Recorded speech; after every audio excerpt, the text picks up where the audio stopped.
Không biết mình để con bé ở nhà một mình liệu có ổn không? Cháu đến rồi mà vẫn phải về bà phải lo cho cháu. Đây, bà đi nấu cháo cho cháu nhá. Bây giờ ơi, để anh cháu ơi. Biết à, con bé không sao mà gọi không đẩy. Vâng, con bé làm sao nhỉ? Bà ơi, cháu xin một bóng. Cảm ơn quá. Có cảm ơn bà. Ngon thế.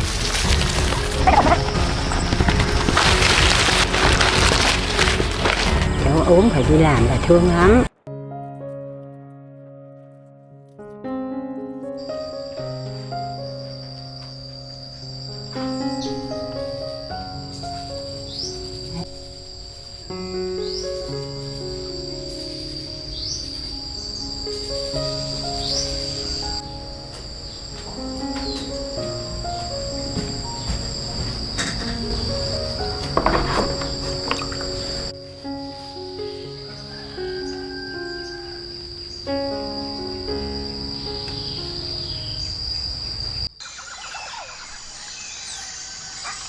Để bà lau cho cháu, lau mồ hôi cho cháu nhá.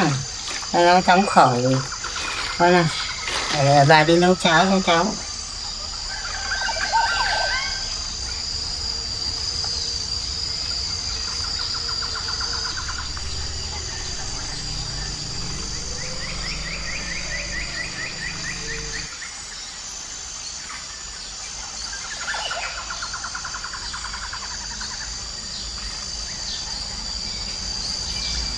Bà. Cháu tỉnh rồi à? Bà đi nấu cháo cho cháu ăn nhá. Bà liên quan là khi ngủ à? Cháu sốt thế bà ngủ thế nào? Cháu lên rồi mà vẫn phải về bà phải lo cho cháu. Thưa cháu còn bé, cháu sốt thì bà cũng vẫn cứ phải ngồi thế này để đến khi cháu hạ sốt thì bà mới yên tâm. Nhưng hôm qua cũng thức trông chị cùng bà à. Ăn đây để bà đi nấu cháo cho cháu nhá. Em phải lấy cháu nấu sao mà thức cả đêm mệt rồi. Thôi cháu cứ nằm nghỉ đi để bà nấu cho cháu còn mệt lắm nhá. Bà lại vất vả vì cháu rồi. Không sao, cháu cứ nghỉ đi, bà làm được.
cháu cho cháu ăn nhá.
Đi chơi. Để ăn cháo đi cháu ơi.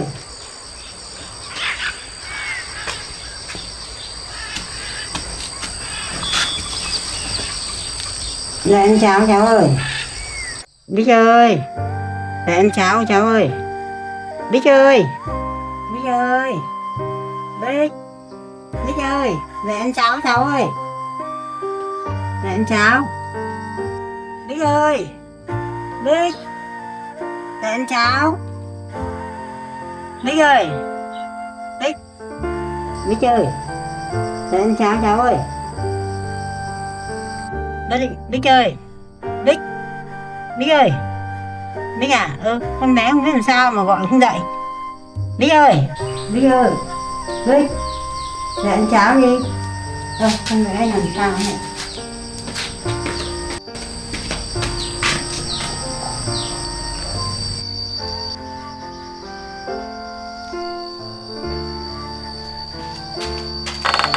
Không biết mình để con bé ở nhà một mình liệu có ổn không?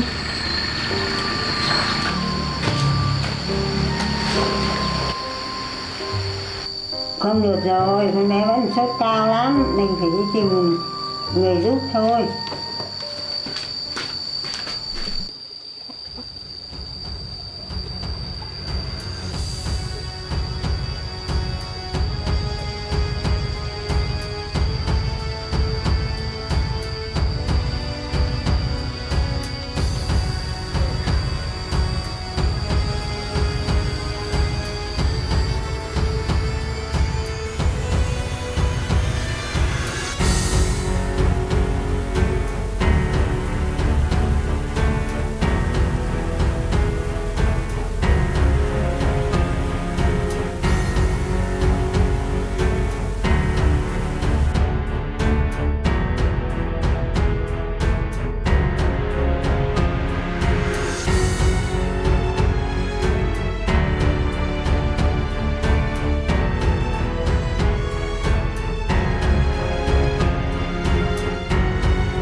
Mẹ,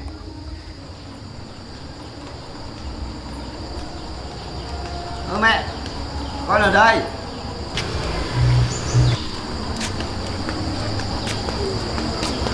Sao mẹ đi đâu một mình như này? Mẹ đi đâu đi một mình như này?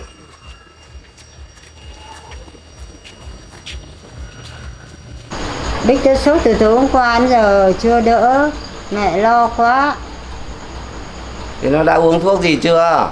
Chả có thuốc gì mà cho uống, chả biết uống thuốc gì. Bà ngồi xuống đây đã.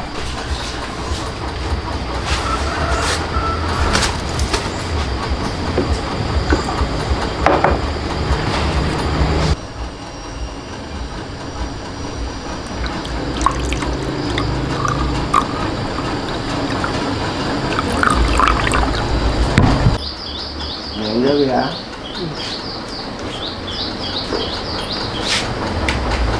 Mẹ cứ bình tĩnh uống nước đi.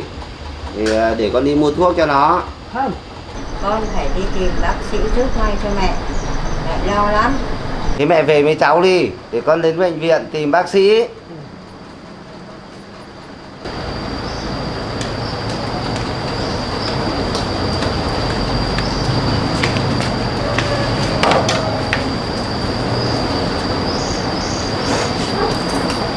Mẹ cứ về với cháu đi. Để con đi tìm bác sĩ.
Mỹ ơi, bà về đây.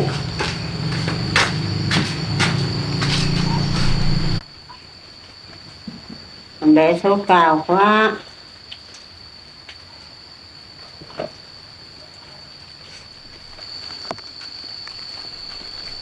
Không biết là có nhờ được bác sĩ đến nhà không?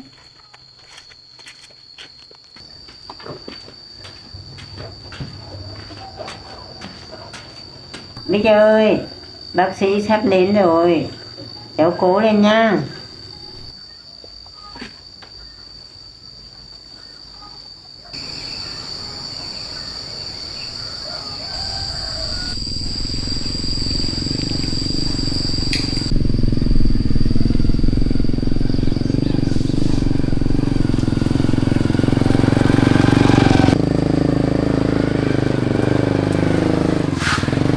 Anh ơi, anh đứng tôi lấy cháu tôi làm sao ấy. Tôi gọi mãi nó không dậy. Vậy à? Vâng, bà cứ bình tĩnh nhé.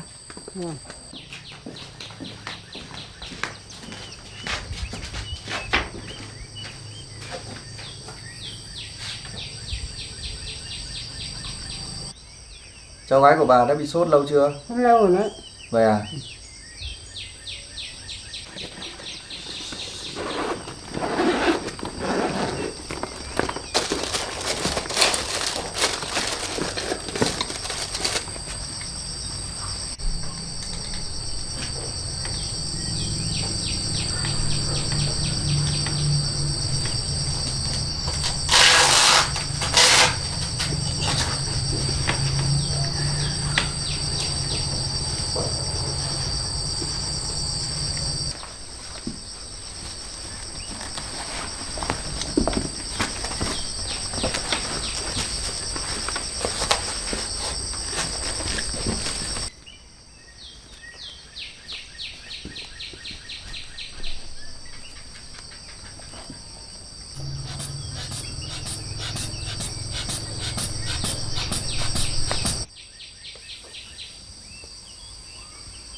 cháu nó có làm sao không?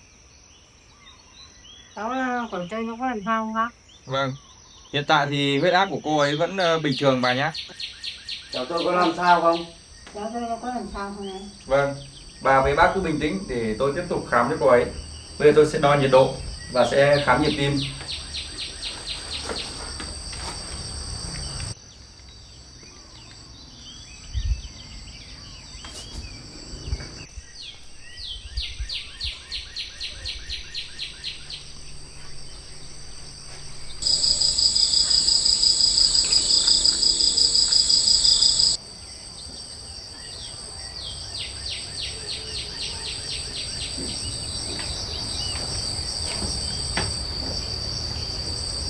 Bà, theo như cháu vừa thăm khám ấy thì cô ấy bị suy nhược cơ thể do làm việc quá sức.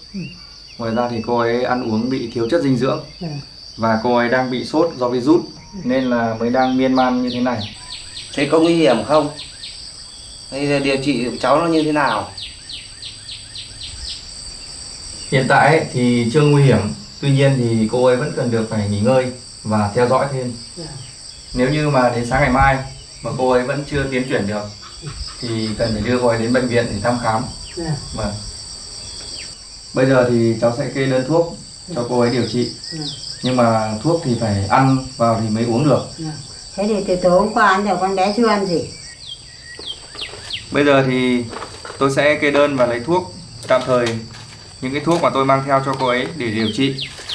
Còn mai mà nếu mà cô ấy không đỡ thì bà đến cơ sở y tế để mua thuốc điều trị sốt virus cho cô ấy. Đây là thuốc kháng sinh bà nhé. Đây là thuốc hạ sốt. Vâng. Đây hai cái này là thuốc bổ để cô ấy khỏe. Và còn đây là thuốc ho, nếu cô ấy bị ho thì bà cho uống thuốc này nhé. Vâng. Bác sĩ. Sẽ gọi cô ấy để cô ấy dậy ăn và uống thuốc. Cô ơi, dậy đi cô. Cô tỉnh lại đi. Bệnh nhân tỉnh rồi. Thế cháu thấy trong người thế nào rồi? Sao anh lại ở đây? Sao mọi người ở đây đông vậy? Cô bị mê man khá là lâu rồi. Bà và bác của cô gọi tụi tôi đến để thăm khám cho cô.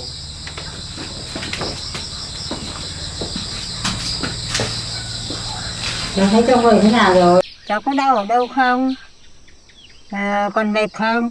Thì bà lấy cháu cho cháu ăn nhá. Cháu không ăn đâu. Cháu không đói đâu mà. Cháu đỡ rồi. Cố ăn thì thử uống thuốc nha. Cố gắng ăn cho cháu nhá. Uống thuốc. Cô ấy cũng đã tỉnh rồi.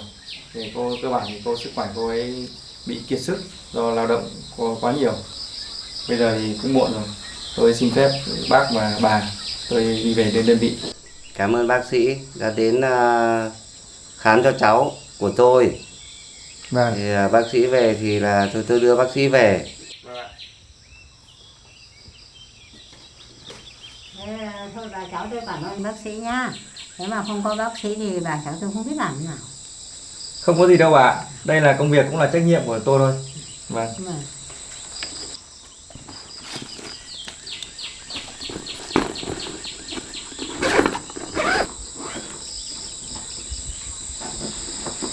Chào hai bà cháu về đây. Bác về nhá.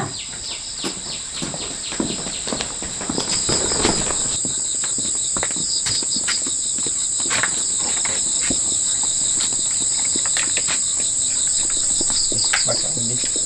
Vâng.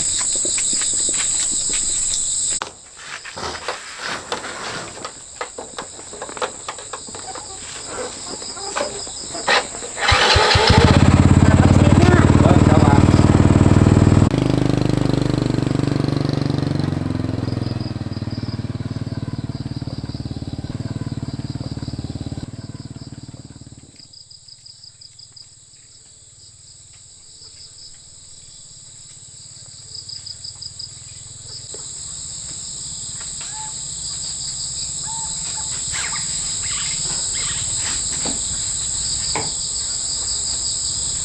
Cháu dậy bà bón cháo cho cháu nhá. Cháu không ăn đâu mà. Ăn tí để uống thuốc. Cháu không đói.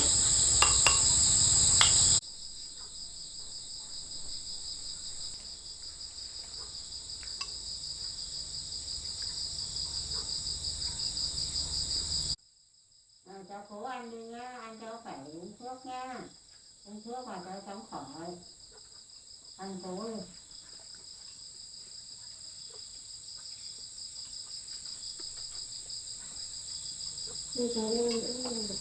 Cố gì nữa.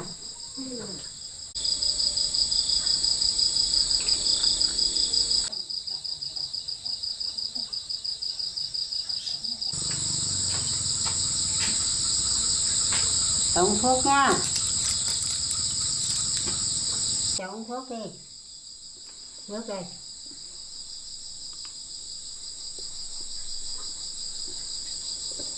Cháu nghỉ ngơi để bà đi cất bát đi nha.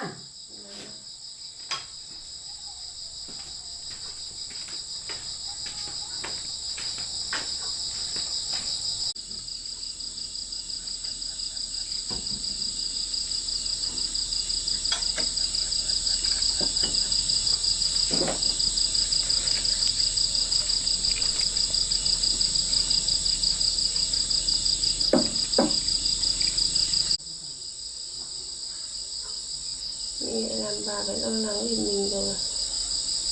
Thương bà quá.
Bà đã vất vả vì mình cả ngày hôm qua rồi.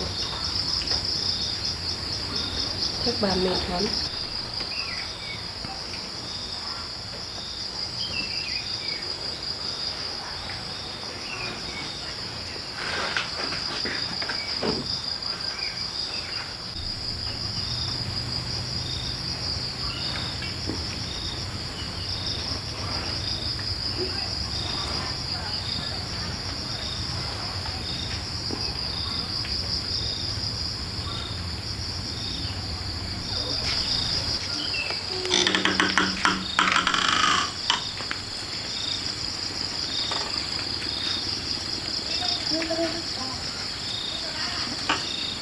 Cái tao ngủ đấy.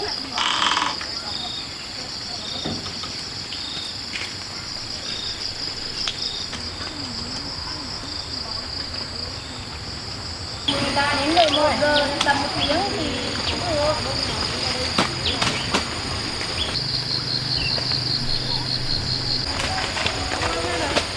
Muốn mổ phát mổ.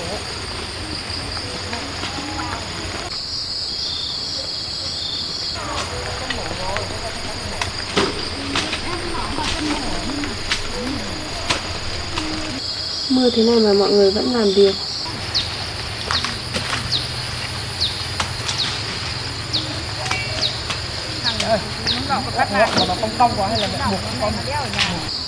Tiếc quá. Nếu mình không ốm thì mình cũng xin ra làm thuê.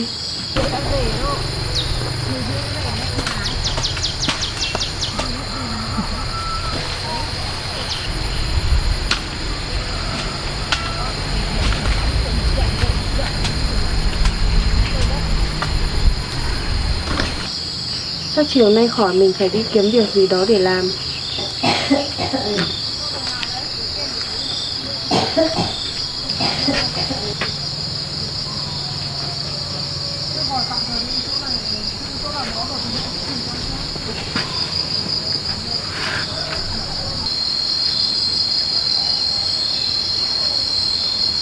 Bây giờ mình sẽ đi cho gà ăn.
Ui nó ơi ra nào.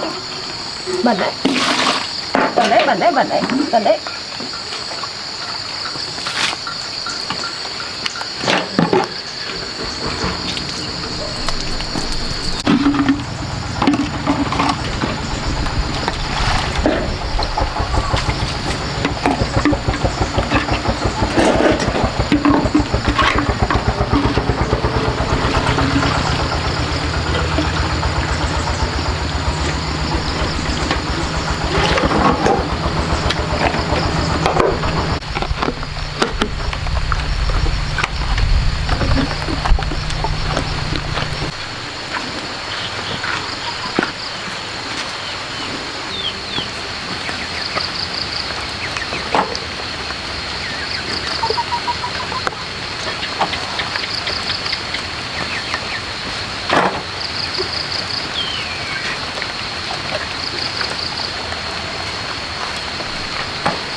Ôi giời. Nào luôn. Nào luôn.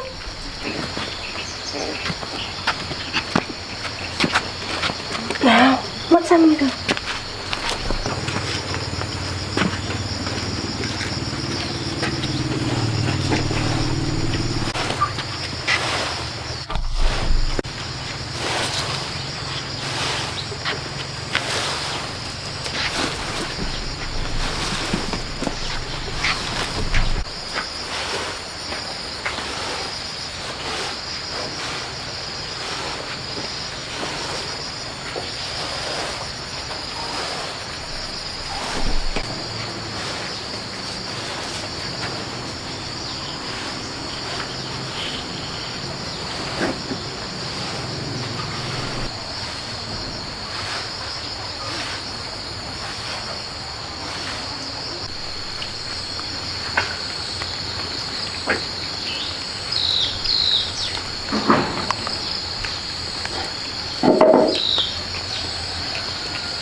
Nào Lu cũng vui khi thấy chị khỏi ốm à.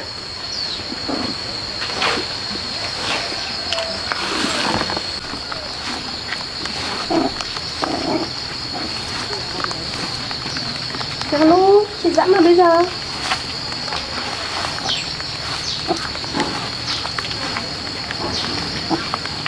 Nào.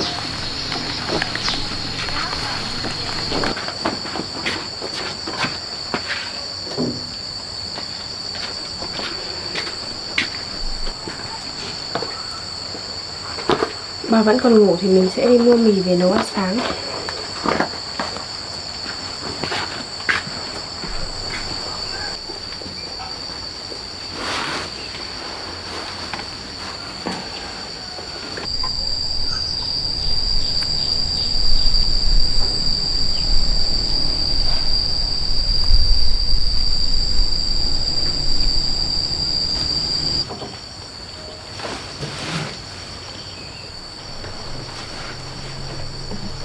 Không biết cái Bích nó dậy lúc nào.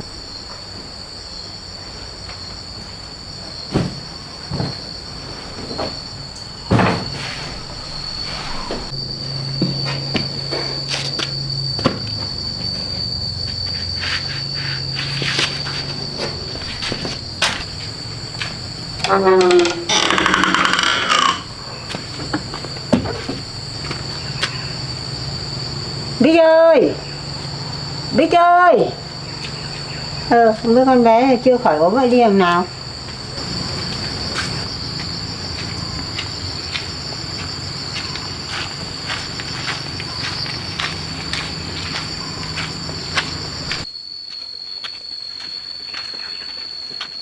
Bà ơi, bà dậy rồi à? Đang ốm mà đi đâu ấy cháu? Cháu đi mua ít đồ về nấu ba cháu mình ăn sáng bà ạ.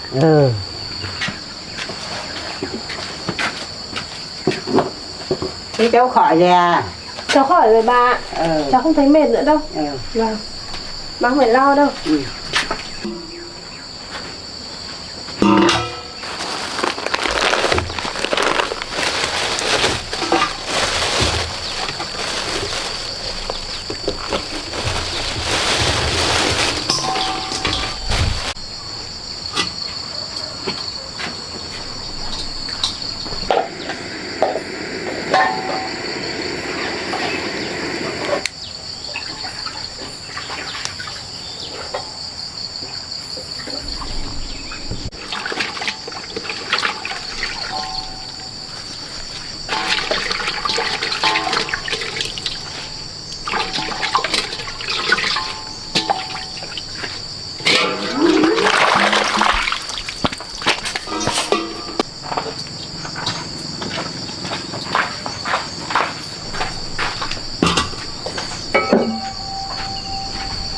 Cháu bắc nồi nước nấu mì nhé.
Đêm hôm qua cháu ngủ cũng ngon không? Đêm qua cháu ngủ ngon rồi bà ạ. Đấy tốt. Vâng, lúc uống thuốc xong rồi cũng đỡ. Bà có ngủ được không? Bà cũng ngủ được. Vâng. Bà ơi, đêm qua mấy lần cháu tỉnh dậy cháu cũng thấy bà ngủ được. Hôm qua bà ngủ được. Vâng. Đỡ rồi bà không lo nữa, bà ngủ được. Vâng, cháu uống thuốc xong rồi cháu cũng thấy nhẹ người hơn bà. Bà cứ ra ghế ngồi chờ tí là xong rồi bà. Vâng, bà cứ ra ghế ngồi quạt cho nó mát. Bà đi ra đây nghỉ tí nha. Vâng.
Mì chín rồi mình ra ăn thôi.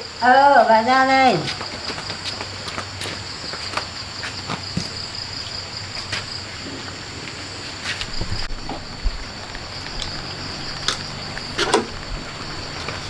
Bà đói không? Đói rồi đấy.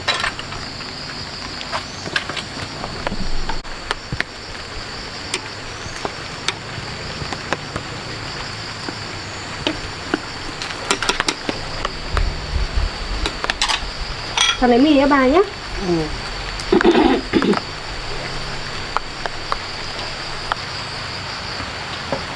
Đói bà ăn vậy.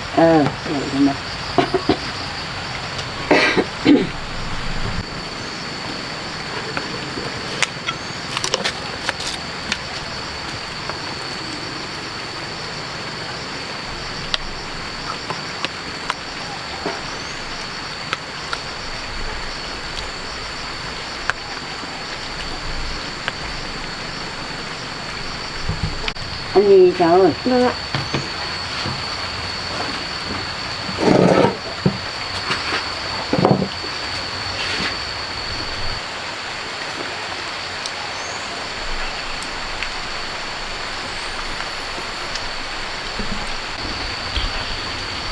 Mưa suốt bà nhỉ? Mưa cả ngày luôn. Mì tôm ngon nhỉ? Vâng.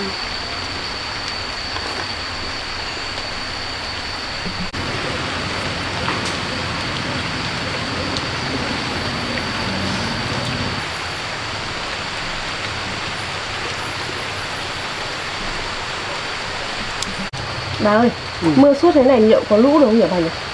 Ngày xưa thì chỗ này lũ cao lắm, ngập hết. Nhưng còn bây giờ thì bà không biết.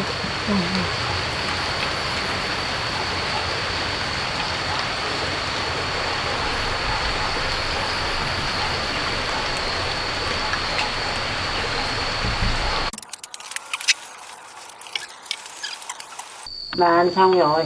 Bà ơi, cháu thấy trong người cũng sức khỏe cũng ổn định rồi ấy. Thì cháu đang bảo tí nữa cháu đi ra xem có việc gì làm không để đi làm bà. Chứ ở nhà, hai bà cháu mình ở nhà thế này thì cũng không có đồng ra đồng vào ấy. Nhưng mà cháu còn ốm, cháu cứ nghỉ ngơi một thời gian đã. Cháu thấy khỏe rồi bà. Chắc là cháu vẫn phải đi kiếm việc làm thôi. Không ở nhà như này được. Thế thì để hai bà cháu cùng đi. Không ai cháu còn ốm thế mà để cháu đi một mình thì bà không yên tâm. Thế thì bà vào trong nhà nghỉ ngơi nhá. Cháu ở ngoài này dọn dẹp một chút, xong tí trời hửng nắng thì bà cháu mình đi. Thế bà vào nghỉ nhá. Vâng. Thì cháu nhớ uống thuốc nhá. Vâng ạ.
Vườn rau tốt nhưng mà nhiều cỏ quá. Chắc mình phải đi nhổ cỏ rau thôi.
Ôi mà, đi vào đi mưa.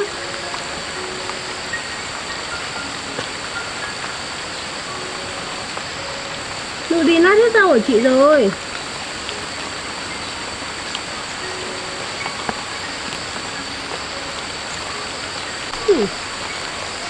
Ngáp à, đi ngáp à. Đi vào nhà đi.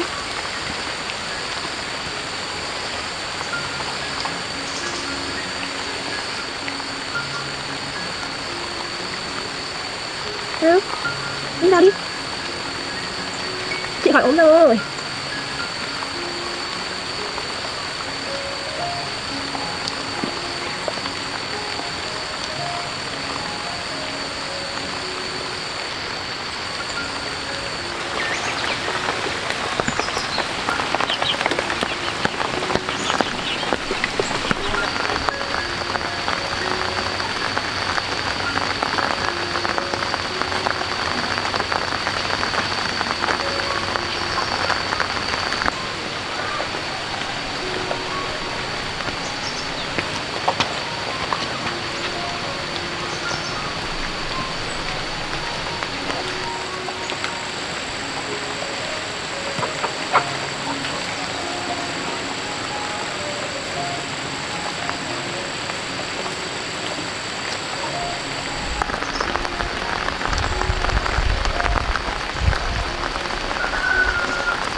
Bà ơi, Ừ.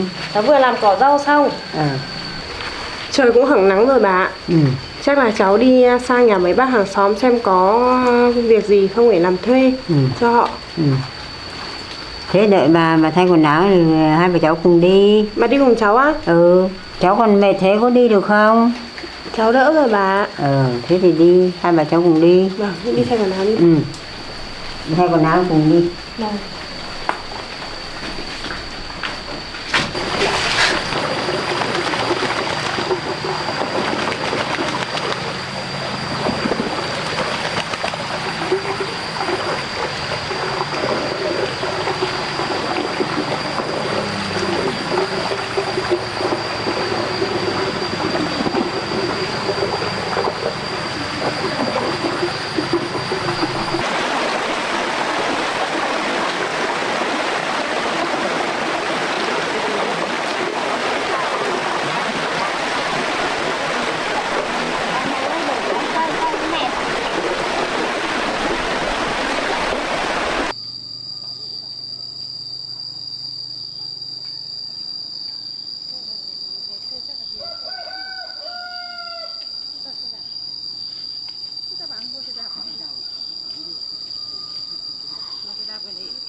Vất vả mà bà.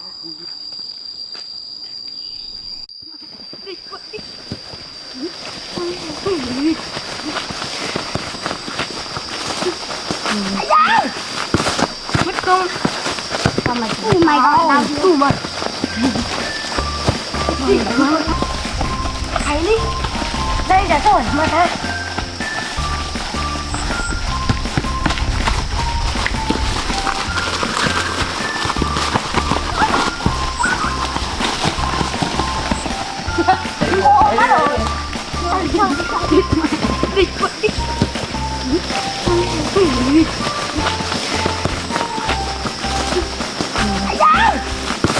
Mất công. Sao mà mày gọi tao chứ mà.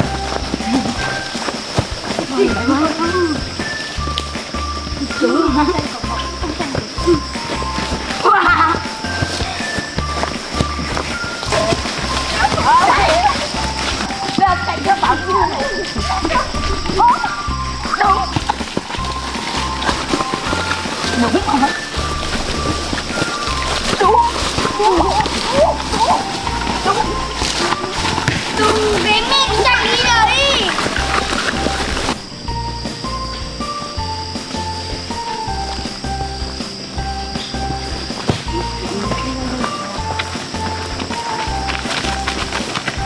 Ba cháu xin có bánh. Cháu ngoan quá. Cháu cảm ơn bà. Ngoan thế.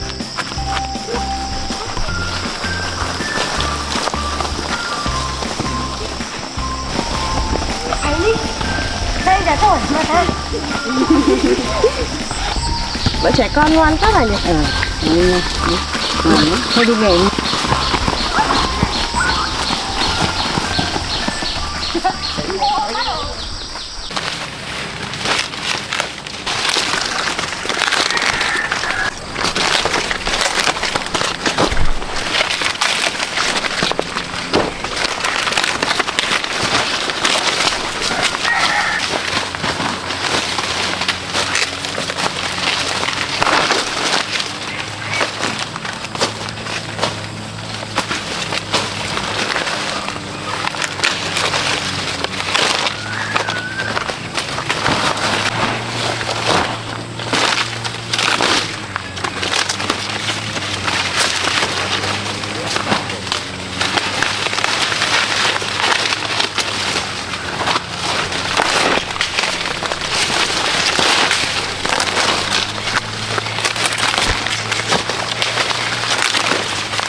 bà cứ làm từ từ thôi, không mệt nhá. Ừ.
Ủa, chuột ăn hết hả?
Bà ơi bà mệt thì bà cứ nghỉ đi để cháu làm cho.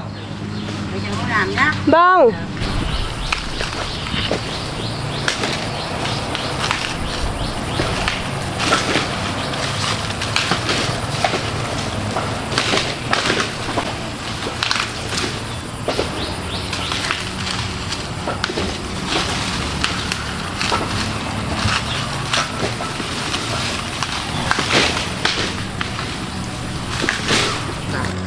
Bà mệt không bà? Mệt mới được tiền chứ. Cháu bảo bà cứ ở nhà nghỉ đi, bà cứ đòi đi theo cháu. Đi với cháu cho vui, có bạn. Bà làm được bao nhiêu đâu nhưng mà đi cho vui. Vâng. Bà ơi, ngày nào mà mình cũng có việc làm như này thì bà cháu mình lại có thêm thu nhập. Thì đỡ vất vả bà nhỉ? Đi làm thuê được tiền này còn để chi tiêu. Vâng. Đỡ khổ. Vâng. Bà chỉ thương cháu thôi chứ bà làm được bao nhiêu. Cháu vừa mới ốm dậy. Cháu khỏe rồi mà bà. Cháu ốm phải đi làm, bà thương lắm.